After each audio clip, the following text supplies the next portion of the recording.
अब यस्तो खोलाको किनार किनार हिँड्दैछु है म चाहिँ। पानी झरीले पानी भर्खर रहेर चाहिँ त्यो बाटो हिँड्दैछ ल। यहाँबाट चाहिँ चट्टै निक्लेर त्यो ओह्रालो जानु पर्यो।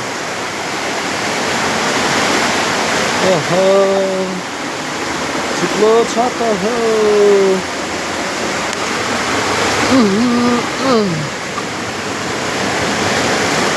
साह्रो छ त हिँड्नु बाटो त अप्ठ्यारै परेछ त निकै नै।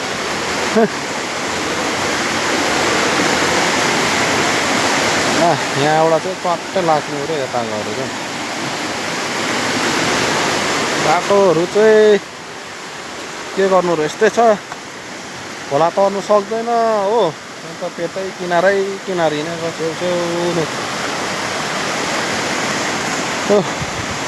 यहाँबाट अलिकति चिप्ल्यो भने चाहिँ सिधै पानीमा तल एकदम रिस्की छ हिँड्नु पनि। पानीतिर यस्तो ढुङ्गा छ यहाँबाट चिप्ल्यो भने चाहिँ सिधै तल झर्छ है।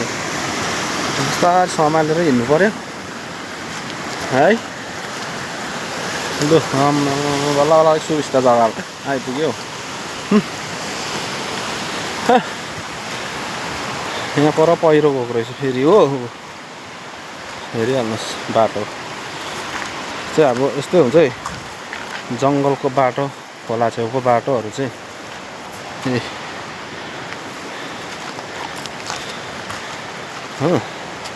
त्यो पनि अस्ति मैले हिँड्दाखेरि अलिअलि ठ्याक ठ्याक ठ्याक बाटो बनाइरहेको थिएँ र आज चाहिँ धेरै दिन बादमा हिँडेँ यो बाटो।